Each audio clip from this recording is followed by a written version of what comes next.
This Torah class is brought to you by TorahAnytime.com. Okay, welcome everyone. So now that Chanukah is over and we're in Chodesh Teves, and we're getting very close to the happiest month of the year, Chodesh Adar, and Chazal say Mishenichnas Adar Mar Mesimcha. So we're getting closer to Adar. So I thought a very happy and upbeat topic in honor of Purim that's starting to come is I figured where should we be buried? I thought that would be a very happy and upbeat topic to discuss as we're getting closer to Purim. Everybody wants to know, where should we be buried? There are a lot of choices out here on the island. And actually I got a message. I got a good deal on Zahar Zaysim. If anybody wants a plot in the Chelka Hanavim. Yeah? It's a very good deal. About a year ago, my grandmother Allah was buried in Har Zaysim, and we're working on the Matseva. And the person there, he called me recently. He said maybe somebody in the shul wants. He said right near Zachariah, right near Mamish Nevi'im. So you get up when you wake up, you're right there. You're right in the action. Anyway, that's what we want to talk about today. We want to talk about the subject of where one should be buried. So in the beginning of the Parsha, the Pasuk says, Vayikru Yimei Yisrael Lamos, Yaakov Avinu was approaching to die, Vayikra Livnoi Li Yosef, and he called to his son Yosef, do me a favor, please swear, Vasisa Yimadi Chesed Ve'emes, do kindness and truth with me, Al Nosik Barini B'Mitzrayim, don't bury me in Egypt, but rather V'Shalchavti Im Avoisai, I'm going to lie down with my fathers in the Ma'aras HaMachpelah, in Hebron, where the gates of where all the neshamas go up, like we spoke about last year. Unisasani mi'mitzrayim, you're going to carry me out of Egypt. Ukvartani b'kvurasam, bury me in the Ma'aras HaMachpelah. Clearly, Yaakov Avinu did not want to be buried in Egypt.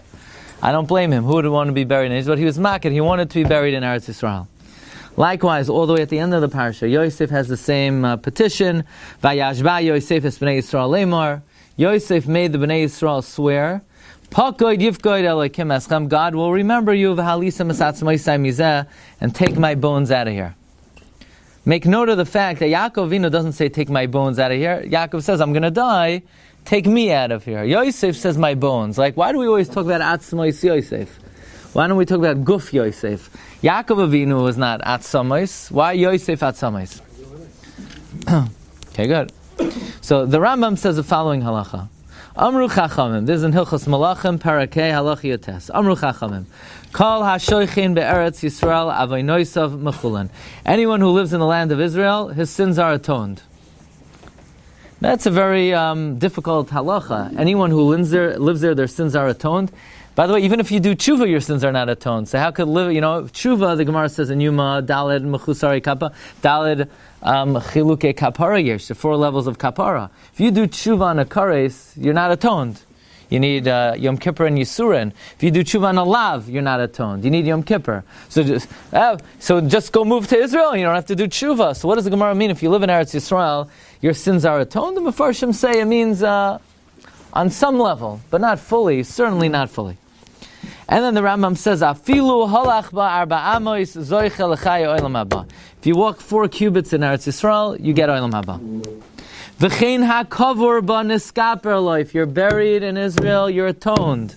Rambam. Again, what does that mean? Does it mean all your sins are atoned? So it's great, a person could be chote their whole life, and they just get a plot in Har Menuchos. Even if it's 26,000, let's say, whatever it is, maybe it's worth it. It's worth it. And you could get Shiur, you could get Eretz Beit Shemesh, even better. So, you could do whatever you want. So, you might as well rob a bank and then get buried in Beit Shemesh. You just make a simple calculation. So what does the Rambam mean? V'chein ha'kavur ba niskaper lo. Says the Rambam, it's like the place that you're at is an altar of atonement. It's like you're buried at the Mizbeach. Imagine being buried on the Mizbeach. Says the Rambam, the land will atone for its people. If you're buried in Eretz Yisrael, the Kvura is Mechaper. Likewise, in punishment, the Rambam says, a punishment that God says is, I'm going to punish you that you're going to pass away outside of Israel. It's an oynish to die outside of Israel. But still, says the Rambam, even though being buried in Eretz Yisrael is mechaper, einoi doime kol tasai mechayim lekol tasai achar moisai. There's no comparison between somebody who's taken in to Eretz Yisrael when they're alive or someone who's taken in when they're dead. Meaning, whatever you accomplish by being buried there, you're going to accomplish much more if you actually live there and die there. So, actually, is there an Indian, let's say a person who lives in Chutz Aretz, should they go live out there the end of their years in Eretz Yisrael? Absolutely. That's what the Rambam is saying. Eino doime misha kol tasei mechem lekol tasei achar mosei. Apparently, you get much greater benefits by living and then dying there than just being buried there. Okay. So it seems from the Rambam that it's much better to live there and die there than just to be buried there. But nevertheless, is there an Indian to be buried there? The Afal PK, nevertheless, Gedoyle hachachamim hayu moilichin meisehem l'sham. The greatest of our sages would bring their mesim there, even though they didn't live there. Where do we learn this from? Tzei ulamad mi Yaakov Avinu v'Yosef HaTzadik. Yaakov Avinu, he didn't want to be buried in Mitzrayim. Why? He wanted the benefits of being buried in Eretz Yisrael. Yosef wasn't buried in Mitzrayim. Why? He wanted the benefits of being buried in Eretz Yisrael. Marv Rabboisai, according to the Rambam, what are the benefits of being buried in Eretz Yisrael? This that the Rambam says, that Einoi doime kol tasei mechayim lekol tasei achar moisei, that it's better to live there and die there and then be buried, but still it's a very big milah to be buried there. What's the milah? The milah is kapara. And seemingly Yaakov Avinu and Yosef HaTzadik wanted to be buried there. They wanted the kapara of being buried in Eretz Yisrael. If you remember, Rashi in this week's Parsha says nothing of the sort. That's why I brought in the Rambam right away, because I wanted to shift your thinking. Because everybody that came in from first grade, they remember the reasons why Yaakov Avinu didn't want to be buried in Mitzrayim. Rashi gives 3 reasons. Most of them are not Nogeya B'zman Hazeh. Number 1, Yaakov says, don't bury me in Mitzrayim. The dirt is going to turn into lice. I don't want lice creeping under my skin. It's not very comfortable. It's not very comfortable. Chaim reminded me of the story. So in the last shul, Baruch Hashem, in this shul we have a lot of brisim.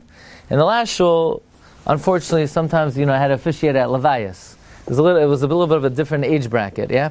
So I remember we were driving to one of these places in Long Island, and there are 3 old ladies in the back seat, and, 3 old ladies driving to a cemetery, so they start thinking. So one says to the other, Rose, this cemetery, it's a balagan over here, it's a very noisy cemetery, the highway is right there, it's Haka Chainik.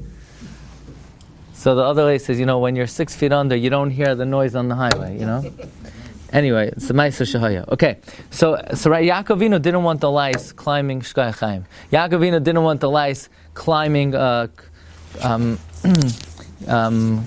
under his skin, crawling under his skin. Number 2, V'she'in meisei chutz haaretz chayim ela b'tzar gilgul mechilos. That when there's tchias hameisim in chutz haaretz, it's painful because they have to roll through the tunnels. That's why the tunnels, so one day we're going to need tunnels, because that's how the Mesim get from Chutz La'aretz to Eretz Yisrael, and it's very painful rolling over and over and over, so Yaakov Avinu didn't want to do the roll. He figured he'd rather wake up and be right where he needs to be. And number 3, Shelo Yasuni Mitzrayim Avodas Koichavim, so that the Egyptians should not make me an idol. So Yaakov Avinu had 3 reasons not to be buried in Mitzrayim. The first reason, l'chayro, would not be noigeya, not to be buried in Chutz La'aretz today. Yaakov Avinu didn't want to be affected by the kinim. Not noigeya. There are no marmakas. Kinim, not noigeya. The third reason, Yaakov Avinu said he doesn't want to be worshipped as an idol. Most people don't have to be worried about that. But the second reason of Yaakov Avinu, that he didn't want to roll to Eretz Yisrael at the time of Tchias HaMesim, that would seem to be a relevant reason. The question is, why didn't Rashi say the obvious reason? Rashi should have said, I don't want to be buried in Mitzrayim because I want the kapara of being buried in Eretz Yisrael. Unless you say Yaakov Avinu didn't need the kapara. Yaakov Avinu was a tzaddik gomor. Okay, so let's see the Gemara and Ksubas about the benefits both of living in Eretz Yisrael and of being buried in Eretz Yisrael. Says the Gemara and Ksubas, Daf Kuf Yud Aleph Amud Aleph, Amar Rav Anan, Kol HaKavar be'Eretz Yisrael Ki Lo Kavar Tachas HaMizbeach. Anyone buried in Eretz Yisrael, it's like being buried under the altar. Says over here, Mizbeach Adama Tasali, and it says V'chiper Ad Mosai Amai. So just like there's kapara of Adama, the kapara of Ad Mosai is like the kapara of Mizbeach Adama Tasali. So that's Rav Anan, that if someone is buried in Eretz Yisrael, it's like being buried under the Mizbeach. Ula have a rogel to have a solak Eretz Yisrael. Ula liked to travel to Eretz Yisrael. He didn't live in Eretz Yisrael. He lived in Bavel. Ula was a full-fledged card-carrying Babylonian. He traveled to Eretz Yisrael. Noch nafshe b'chutz Eretz. He died in Chutz Eretz. They told Rabbi Elazar that Ula passed away in Chutz Eretz. Oy, Rabbi Elazar said about Ula, Alad mas tmeya tamos, you were cursed. You died in Chutz Eretz. Rabbi Elazar said about Ula, you were cursed. You didn't die in Eretz Yisrael. So, meanwhile, as Rabbi Elazar is sort of saying this curse on Ula, the Ara in the coffin of Ula is, pulling into Eretz Yisrael. So he told Rabbi Elazar, what do you mean? Ula is being buried here. Rabbi Elazar said, nah, einoi doime kol tasei mechayim lekol tasei lachar misa. Yeah, they're bringing him now, but, he would have been much better off living and then dying here than just being buried there. But that's the Gemara. The Gemara down continues, and the Gemara brings the opinion of Rabbi Elazar. Rabbi Elazar says that people who are buried in Chutz Aretz are not resurrected.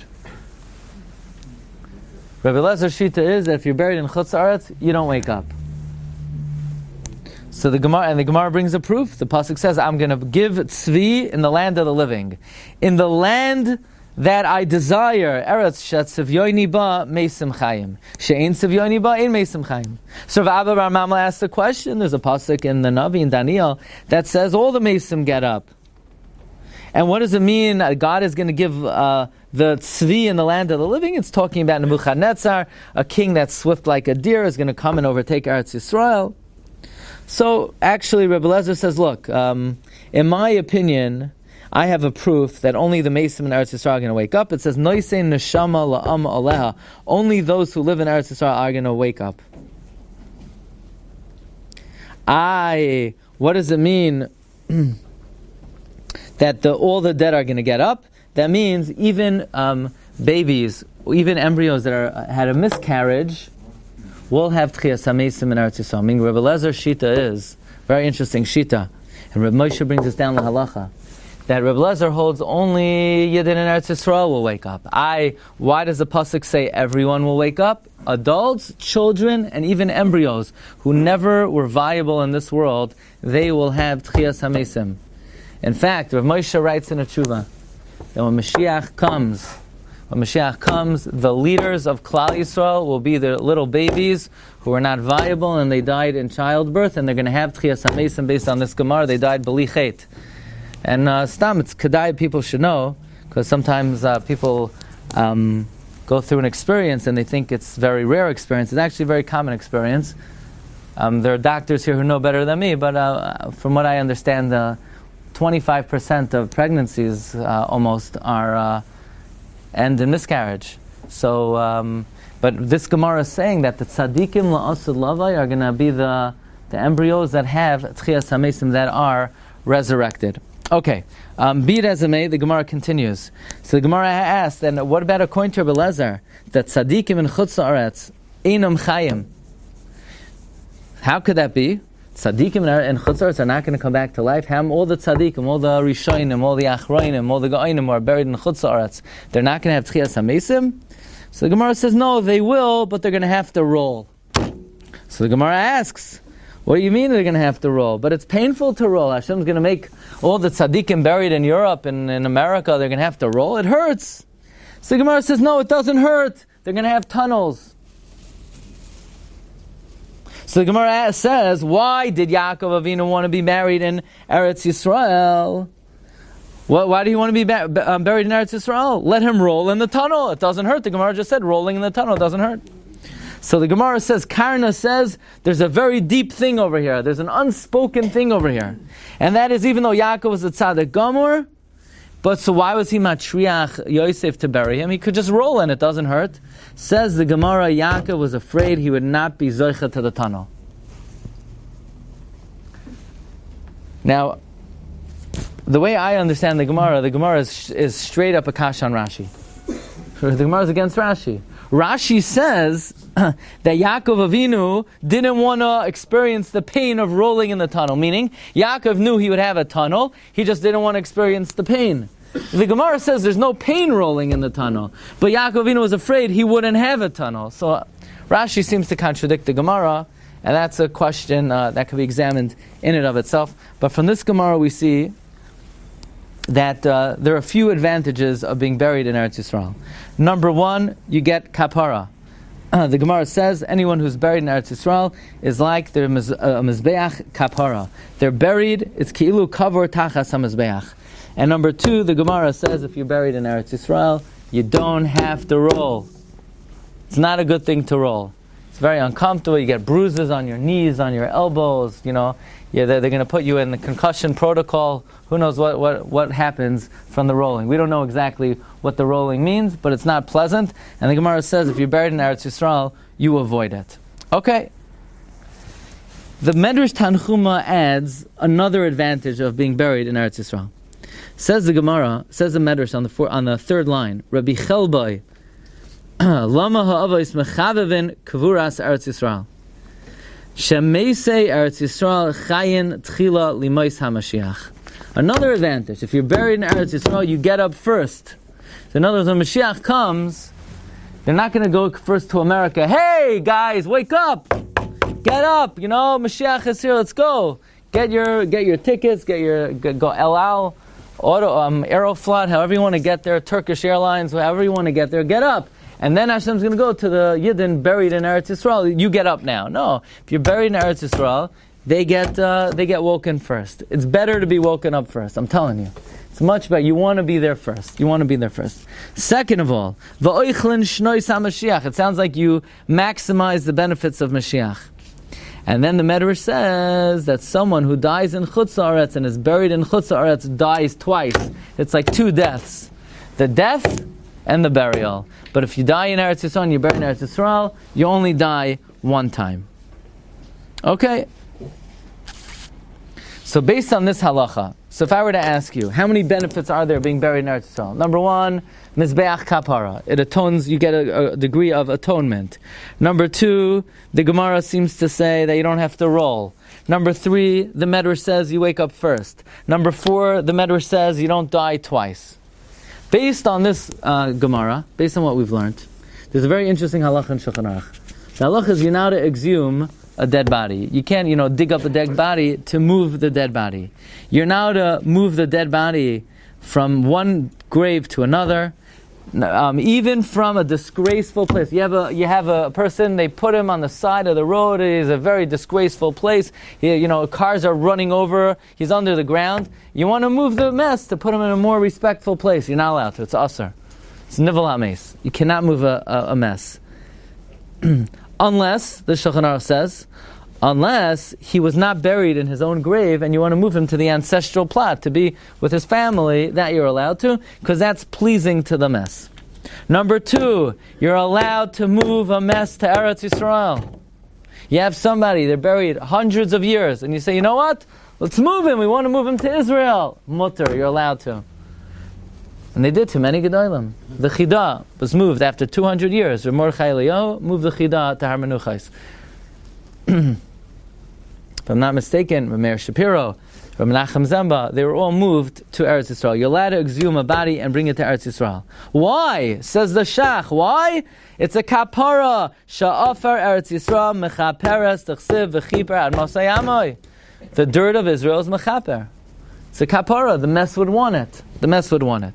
By the way, the Ramah brings a fascinating halacha that Be'ezus Hashem will talk about next time, that there are those who have a minhag to put the dirt of Eretz Yisrael in the kever. Anybody ever see that? In Chutz Haaretz, I'm saying. Did you ever see that in Chutz Haaretz?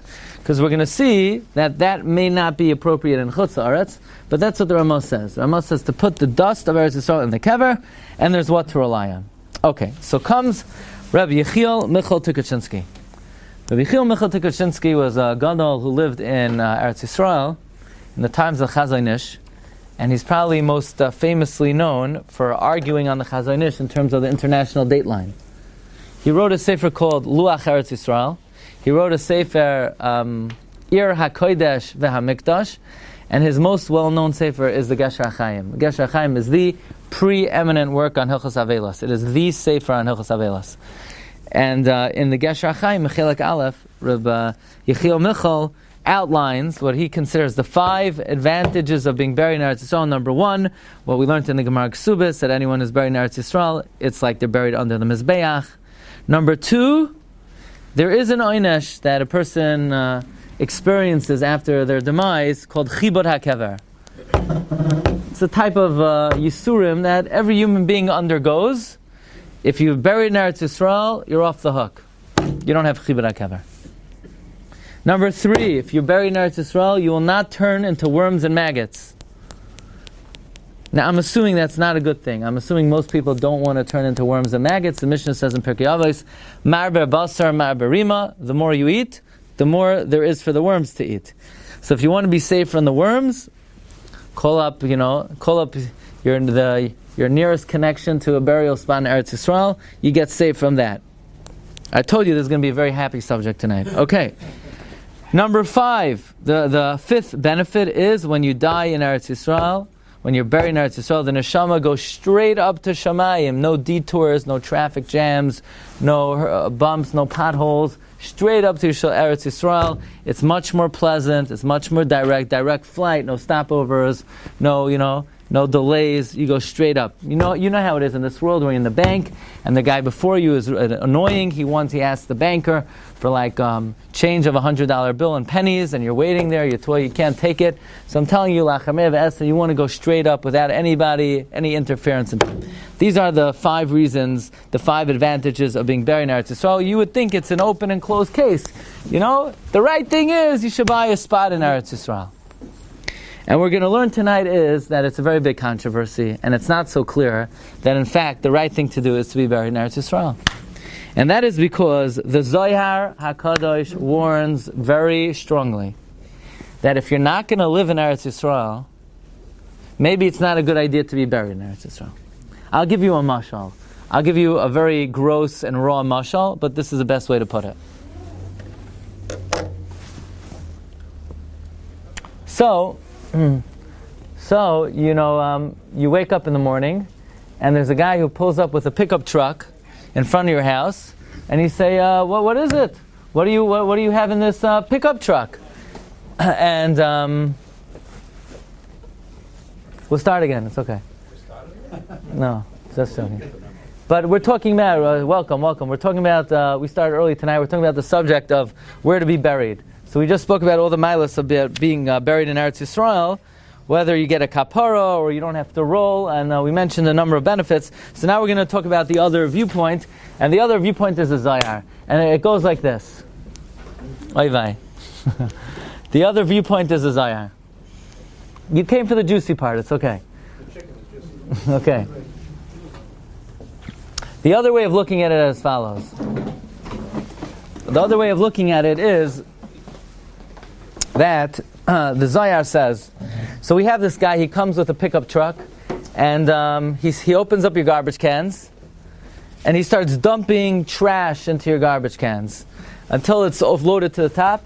He disappears. He comes back with more trash. He said, "Where are you coming from?" "I'm coming from Staten Island." Why are you bringing me from Staten Island?" "I'm bringing you all the garbage in the dump. I'm dumping it in your trash cans." He said, "Why are you bringing me your garbage?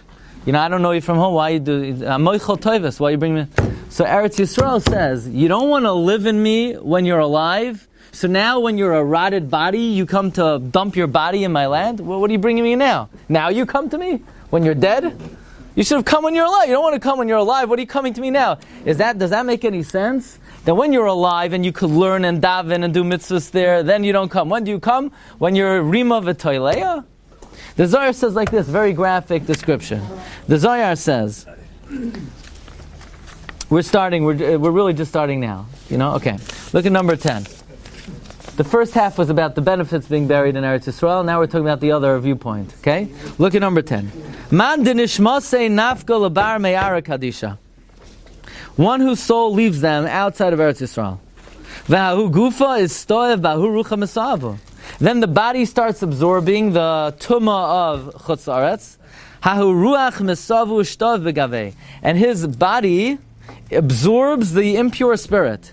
Ad tavle afra, until he turns into dust. So now you have a guf that has absorbed all the tumah of chutz aretz. V'iyahu gufa deshtav ve'ahu ruach mesava solkalei leskarava goy ara kadisha.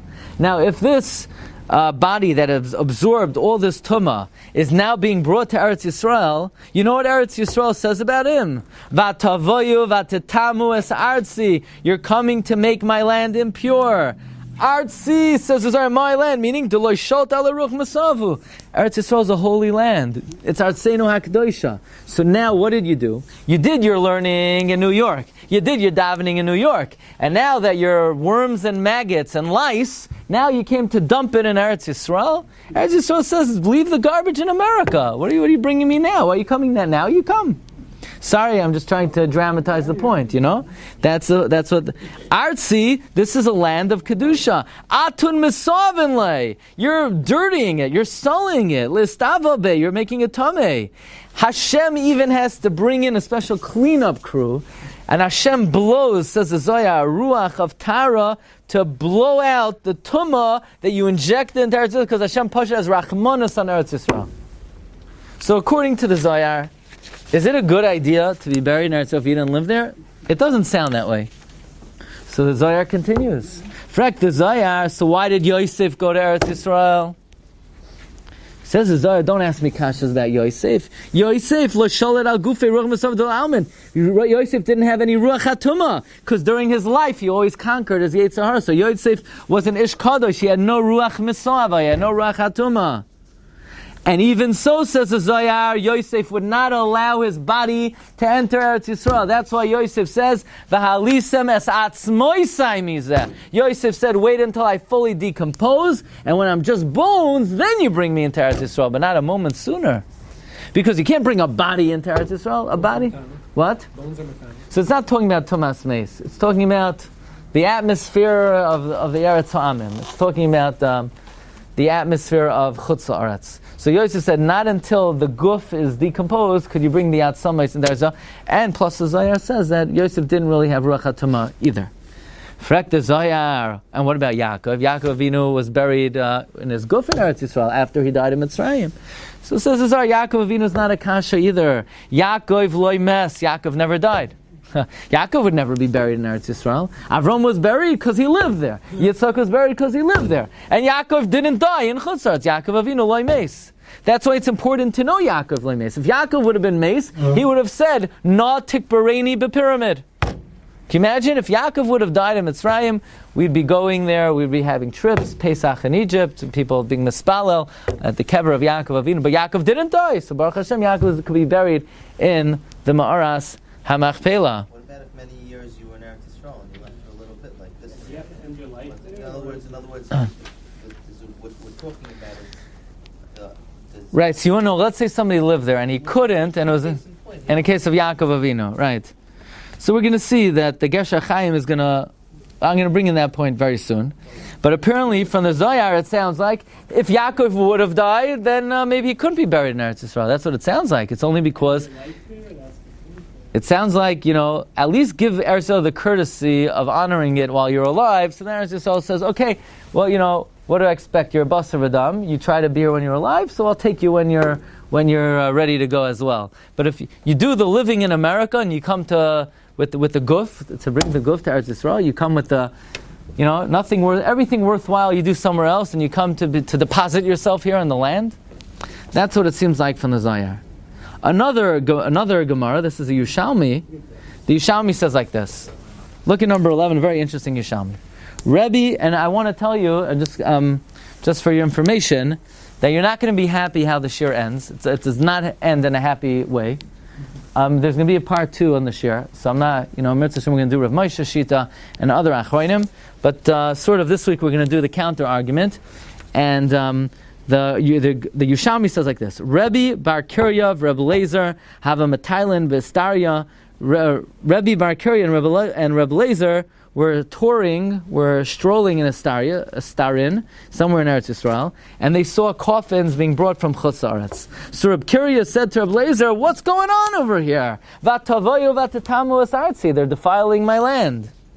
So Reb Lezer said, "No, they get to Eretz Yisrael, and they take dirt from Eretz Yisrael, and they put it on the coffin, and it's mechaper for them." But certainly the shita of Rebbe Bar Kiria seems to be that one should not be buried in Eretz Yisrael if they did not live there. Because he said they're coming to defile my land. So the Gesher Chaim raises this question, even though we just learned there are many advantages of being buried in Eretz Yisrael, but on the other hand, the Zohar seems to warn that one should not be buried there if one did not live there. Likewise, Yerushalmi says that being brought to Eretz Yisrael, it's considered defiling the land. So first of all, Rabbi Chiyah Michal Tukachinsky says, if you look at number 12 in the second paragraph, that this Zohar, in his opinion, is only referring to someone who was able to live in Eretz Yisrael and chose not to. So if you're able to live there and you chose not to, don't bother being buried there. But if you weren't able to be buried there, why wouldn't you be able to be buried there? Like, let's say you lived before 1948 or something, so then you weren't able to live there. So if you weren't able to live there, because, or you couldn't afford the ticket. But if you could afford it and you're able to live there, then you shouldn't be buried there. But if you weren't able to live there, then you could be buried there.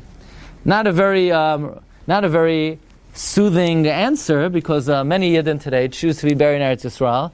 Is it really true that they couldn't live there? Everyone would have to give their own din v'cheshbon whether that's in fact the case. But, says Rabbi Chiyah Michal Tukachinsky, what's the reason to want to be buried there? For that you need a time machine. Should have been here early? Yeah, 8 to 8:30. Yeah, sorry. Give me just a little. Yeah, I'm going to tell you for your sake, since you came with the Chashva Olam from Far Rockaway, I'm going to go over I'm going to tell you the first half hour in 1 minute. You ready? There are 5 advantages of being buried in Eretz Yisrael. Number 1, you get kapara for your avonos. Number 2, you don't have to roll to Eretz Yisrael in time Tchias HaMesim. Number 3, you don't have chibud hakever, which is an oynesh after the kvura. Number 4, you don't turn into worms. If you're buried in Eretz Yisrael, you don't turn into worms. And number 5, the neshama goes straight up. But here the Zohar is saying that if you didn't live there, you shouldn't be buried there. Okay. So says Rabbi Chiyah Michal, first of all, the Zohar is talking about where you were able to live in Eretz Yisrael. But second of all, and more importantly, in the Yerushalmi, when Rebbe Bar Kiria said, they're coming to defile my land, Reb Lazer said back, nah, don't worry about it. They'll be buried there. The land will be mechaper for them. So since that's the conclusion of the Yerushalmi, the Yerushalmi seems to come out, Lamaisa, that it's okay to bury someone, even though at the time you're burying them, Tak Eretz Yisrael says, what are you coming to me? But once they're buried, they get a kapara and, everything is worked out. Be it as it may, the Rabbi Chiyah Michal Tukachinsky says, if you look in the Gemara Ksubas on Kuf Yud Aleph, Ula, remember we said about Ula, that Rabbi Lezer said, he died in Chutz La'aretz, and they said, what do you mean he's being buried in Eretz Yisrael? No, Eino Doima, somebody who comes when they're alive, to someone who comes when they're dead. So Rabbi Chiyah Michal says, let's think about Ula. This Ula, was he able to live in Eretz Yisrael? He says a very scary thing. Of course he was. You know how we know he was able to? Because he visited it. That means if you visit Eretz Yisrael, you're able to live there, pal. You hear what Rabbi Michal is saying? If you're able to visit there, you could afford the airfare, so what else do you need? You know how to get there. You've been there many times. Where are you staying? You're sleeping on the street when you get into Eretz Yisrael? Or you found a place to sleep? So it means he was able to live there. And even so, it was advantageous for him to be buried there. So at the end of the day, says Rabbi Chiyah Michal, even if you're able to live there, it's still, we're not going to paskin like the Zohar that you should stay away. It's kedai still to be buried there. And he even brings many Amoraim lived in Chutz La'aretz and were buried in Eretz Yisrael. For example, Rav Huna, a Tana, I'm going to tell you a Tana who died outside of Eretz Yisrael, who was buried. I'll tell you a Tana who died outside of Eretz Yisrael. Reb Meir, the Yerushalmi says, died in Chutz La'aretz and they brought him to Tveria. However, Rabbi Chiyah Michal Tukachinsky says that once somebody is buried in Chutz La'aretz, then you should wait until they decompose to exhume them and bring them to Eretz Yisrael. Because again, you should take into account this far. But bottom line is that despite the fact that the Zohar sort of warns against being buried in Eretz Yisrael if you don't live there, the Gemara and the Poskim still say it is more advantageous to be buried there than not to be buried there.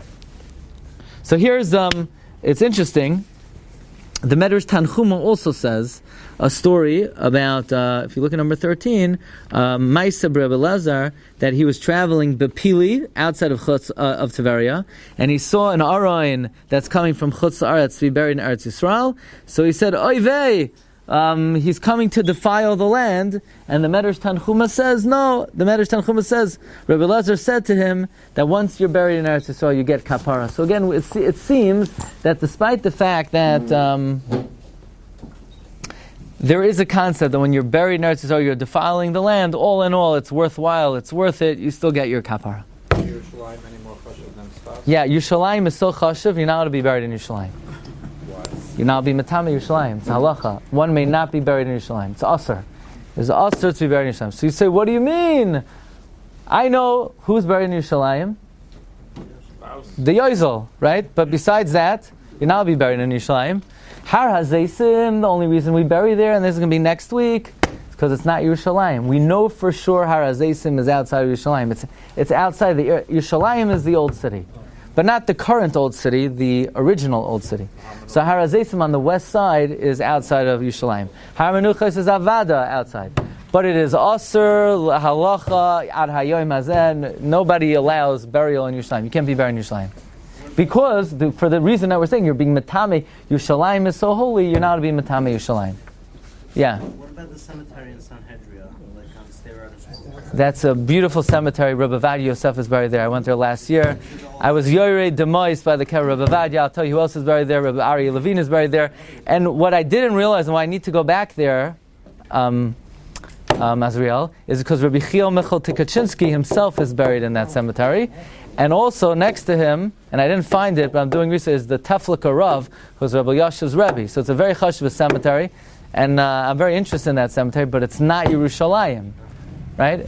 But you can't, that's what we're going to see next week. You're not allowed. It's also to be matame Yerushalayim with a mess. Okay. Who's the chetan to bring the body?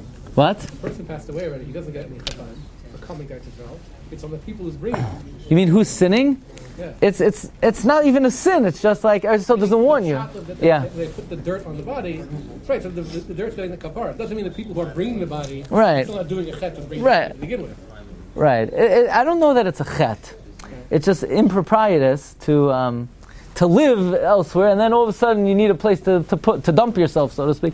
I'll go to Eretz Yisrael. I'll put myself in the cargo and go to Eretz Yisrael.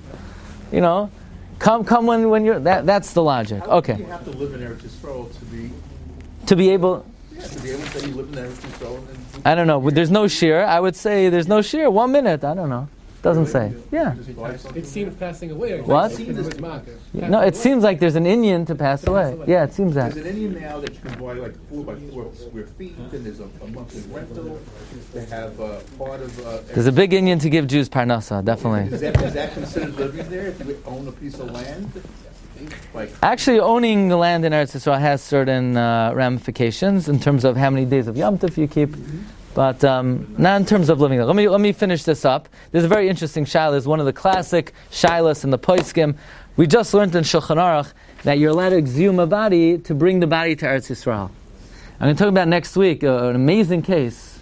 What would you say a person he bought a whole ancestral plot for him and his wife and his children. He bought a big plot.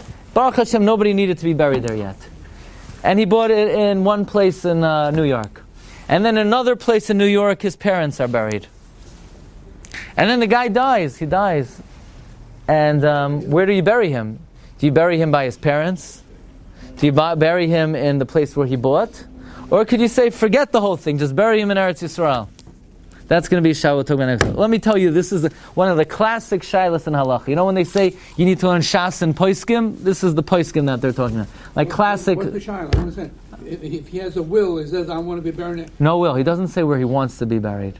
He doesn't say anything. He didn't say anything. He just passed away. He owned land in New York. Are you allowed to take him and bury him in Eretz Yisrael? Are you allowed to? Correct. Are you allowed to? What are you being over? What's the problem? The question is, where's the correct place to bury the person? Okay, here's a shayla. Because he didn't live there. No, in other words, maybe the fact that he bought land indicates he wants to be buried in America. Could you go against his purchase? Okay, here's a shayla. You have a Rav, you have a rabbi, and his whole life every time the subject of being buried in Eretz Yisrael came up, he always said, nah. It's expensive, it's not an Inyan, it's just an Inyan, it's a Chumrah, it's a Hiddur. He always downplayed it. And then he passes away. But the Gemara we see says that it's Kedai to be buried in Eretz Yisrael for the 5 reasons we mentioned. But this individual was of the opinion that it's not really an important thing. And we know the Gemara says in Moed Katan that when Rav Huna died, they wanted to put a Sefer Torah on his Mita. The Gemara says, you can't do it. Rav Huna held it's not the right thing to do. So even though we paskin it's the right thing to do, but you can't do it to Rav Huna, he held it wasn't the right thing to do. Even though now he's in the Olam HaEmes and he knows the truth, but it's not right to do to him what he didn't hold of. So if this Surba Mirabanan did not hold of being buried in Eretz Yisrael, should you bury him in Eretz Yisrael? He didn't hold of being buried in Eretz Yisrael. So in the Tshuvas Mahalbach, Siman Samach Gimel, he paskins that even though probably this Rav, the reason he didn't hold of being buried in Eretz Yisrael, he held, like Rebbe Bar Kiria in the Yerushalmi, that going to Eretz Yisrael if you didn't live there is defiling the land. So he had a shita based on something. It's not like, he had some kind of mishagas that he didn't hold of being buried in Eretz Yisrael. It's based on Yerushalmi. Says a Malbach in his opinion, despite the fact that this Rav has what to be based on, but since the conclusion is that it's worthwhile to be buried in Eretz Yisrael, even though this Gadol or this Rav did not hold of it personally, you're allowed to bury him in Eretz Yisrael, and it's a mitzvah to bury him in Eretz Yisrael, even though he didn't hold of it. And you should bury him there. But in general, you don't do to somebody what they don't hold of. Yeah, but here the correct thing is to be buried in Eretz Yisrael. However, says Malbach, but what if he said in his will, I don't want to be buried in Eretz Yisrael? Says Malbach, I can't go so far as to say that you should still bury him in Eretz Yisrael. And the reason is like this. He says very interestingly. What's the mile of being buried in Eretz Yisrael? You get kapara. But if somebody says, I don't want to be buried in Eretz Yisrael, and you bury him there, they don't get kapara. Because it's as if they said, I don't want kapara, or I don't need kapara, I don't want it. And the Rai, there's a Gemara in Sanhedrin, Daf Mem Vav Amud Beis. The Gemara has a shaila. Why do we bury someone? Is it misham bizayon, or is it misham kapara? What's the reason for kvura? Is it misham bizayon to cover up the dignity, or is it because of kapara? So Gemara asks, what's the nafkamina? Says the Gemara, if it's to protect someone's bizayon, they can't be meicha. But if it's because we want the person to have kapara, they're entitled to say, I don't want kapara. So says Malbach, what? I know, but that's so Malbach clearly holds the main reason is the Gemara, right? Is the kapara, and therefore he says if a Rav said I don't want to be buried in Eretz Yisrael, it's as if they're saying I don't want kapara. Says Malbach, no, maybe that's not what their point is. Maybe they don't want to be buried is because they don't want to defile the land. I can't bring myself, says Malbach, to say that if someone said explicitly they don't want to be buried in Eretz Yisrael, you're going to bury them there against their will. If they didn't hold of it, and they gave, and their shita was, it's not important, and they downplayed it, you're allowed to take them even though they didn't want it. But if they said, I don't want it, explicitly, you're not going to violate their will. Isn't Misa the kapara? The dying? Not where you bury it. There's many layers of kapara. There's the misa, there's the kvura, there's the chibra keber, there's the decomposition. There are many levels of kapara. I just want to get out a few things. I'm sorry we started early tonight. The reason is I had PTA, so please be mindful me. But I have to go now, but I'm not going to. So let's just finish it. So I want to tell you what is the other side? Why would some say not to be buried in Eretz Yisrael? So one argument is the Sefer Hasidim. Yeah, the Sefer Hasidim says, and this is also a controversial point. Sefer Hasidim says that the Mason have a hana when the relatives come to visit them. Now the truth is this is a very controversial point, and we don't really hold this way. Rav Moshe has a tshuva about a parent we're going to see next week who's buried, in Afghanistan, or somewhere, and the children say we want to move the parent because we want to visit the parent. Rav Moshe says, why do you want to visit the parent? You think the parent gets something when you visit them? The parent doesn't get anything out of it, so therefore you're not doing anything for the parent. It's a misconception that you're doing something for the mess. That's Rav Moshe's shita. But the Sefer Hasidim says you're being mahane the mess. So if you're being mahane the mess, maybe then you should keep the mess near you. In other words, let's say you can't get to Eretz Yisrael. If you bury the mess in Eretz Yisrael and you bury them on Har HaZeisim, and every time you want to go, you have to go with IDF security, maybe then it's kedai to keep them closer so you could visit them more.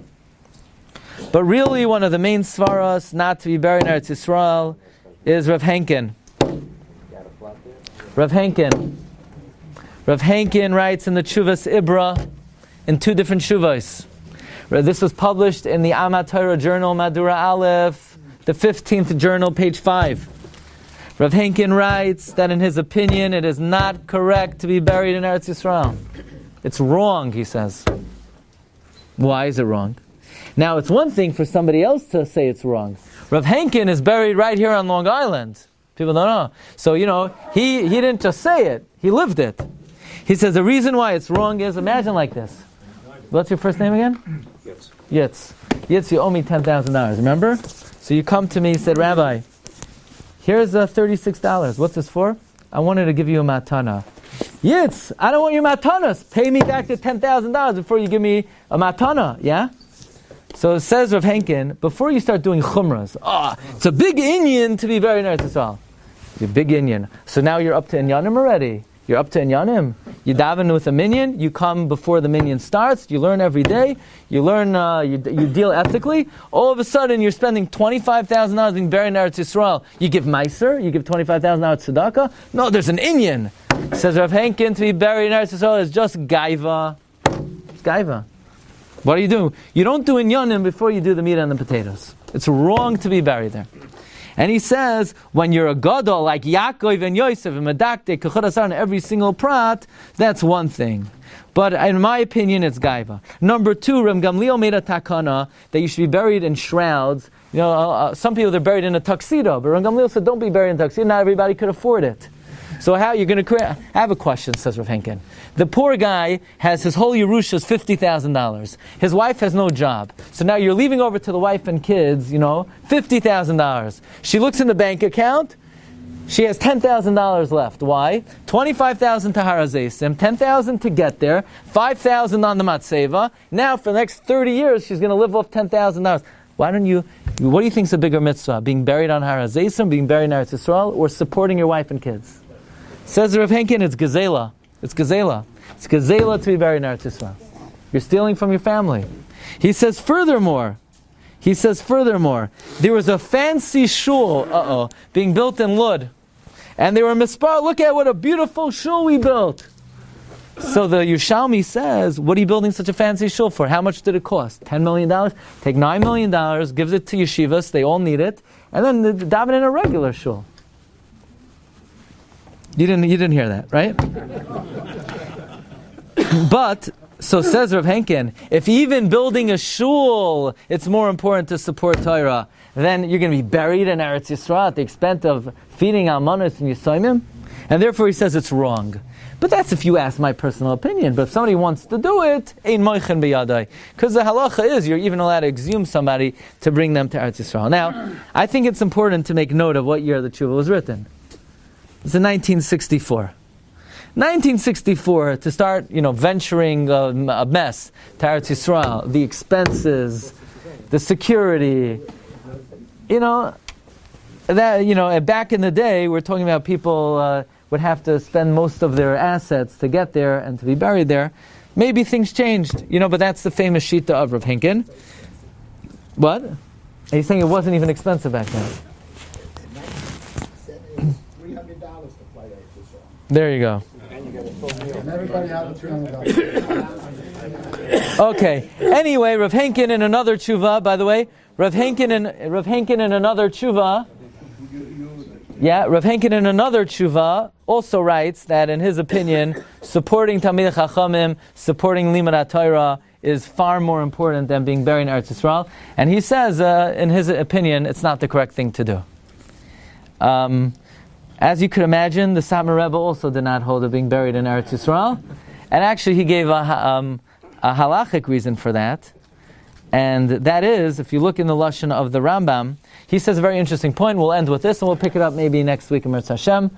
Because next week, Parshas Shemais talks about how the Shvatim were also died in Mitzrayim, and ultimately in Parshas Beshalach, Rashi says that along with Aron Yeshua Yosef, the Shvatim were buried in Eretz Yisrael also. That's why if you go to Eretz Yisrael today, you could go to Kever Dan, Kever, I don't know, they have the Kfarim of some of the Shvatim. Ask the Satmar Rebbe, what about Dan's children? Or God's children, or how come nobody ever here? We're going on Mekaymes HaKadoshim, Yaakov's grandchildren. Where are Yaakov's grandchildren buried? It's mashma from the fact that it says that only the Shvatim went out with Yosef, that the grandchildren of Yaakov were buried in Mitzrayim. Why? Because the din that the Rambam says to be buried in Eretz Yisrael, Tzei ulamad me Yaakov and Yosef. When you're on the Madrig of Yaakov and Yosef in the Shvatim, then maybe it's a big covet to be buried in Eretz Yisrael. Otherwise, says the Satmar Rebbe, you're not buried in Eretz Yisrael. In his opinion, it's dafka gedolei olam. Otherwise, in his opinion, and we'll discuss this more next week.